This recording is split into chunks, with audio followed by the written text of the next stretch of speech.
Be ready for dictation. Start. Over the past month, 20 million residents of the National Capital Region have shaved off at least some part of their life expectancies by breathing in this region's poisonous air. Not only is this one of the most pressing public health disasters of our time, it can also chokehold major initiatives of this government, such as the Make in India campaign and the ease of doing business rankings being promoted internationally.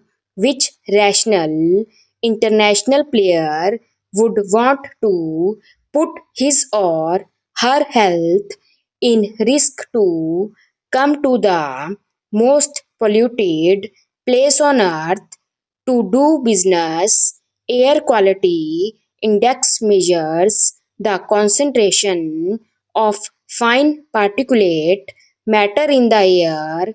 As a benchmark, the US Environmental Protection Agency considers any value between 0 and 50 to represent good air quality, but this season areas in the NCR have seen record breaking values of as high as 1000 on the index, 20 times the prescribed limit for dignified human existence. What makes PM 2.5 particles extremely dangerous is their cancerous ability to penetrate the human body and stick onto the insides of the lungs. In my own experience, 1 in 5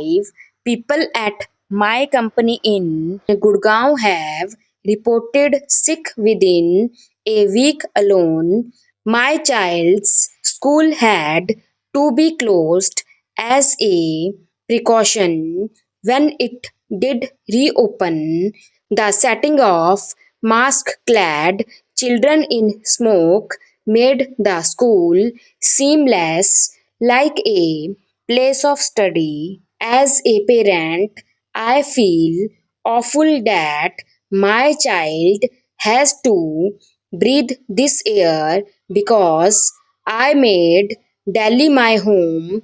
As much as 100 immediate deaths would rightfully demand national attention as a disasters, millions of slow deaths from an even more urgent disaster. What is making this problem invincible? A large part of the answer ties into Delhi's geography. The cold fronts that originate from the north of the city look in pollutants close to the ground and within the region.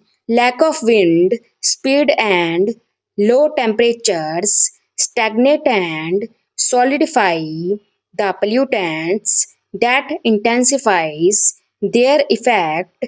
It is as if you kept releasing pollutants inside a house with very poor ventilation. According to a recent study carried out by IIT Kanpur, the mix of sources responsible for PM 2.5 changes seasonally in the region. In winters, vehicular emissions account for 25% of PM 2.5, 30% is accounted for by others. Long term strategies need to be implemented to prevent this from becoming a matter of annual recurrence. Here is how that can be done.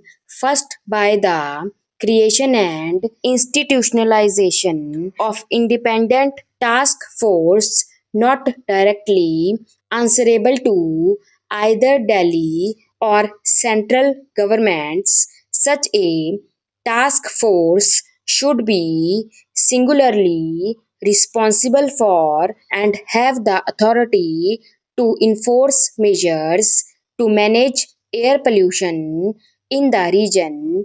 Policymakers often tend to pass the buck onto each other when they are not directly responsible for a project or have interlayered responsibilities, assigning a single manager responsible for a clear action item drastically improves execution. Second, we need to fundamentally prioritize clean air as a basic human right. To do this, the Swachh Bharat Abhiyan should incorporate clean air as one of its core tenets. A budget for clean air programs should be allocated from the receipts collected from the Swachh Bharat tax. That money should be used to improve vehicle emission standards, subsidize alternatives to fuel wood, and subsidize effective crop burning techniques in North Indian states.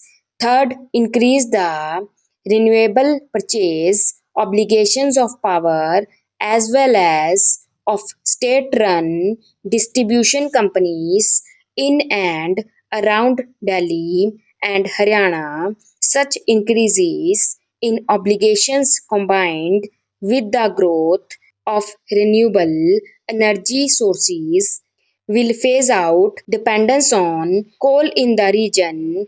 Fourth, smarter management of cold fronts. While we cannot control cold fronts per se, we can control the activities that reduce the intensity of pollution during these periods.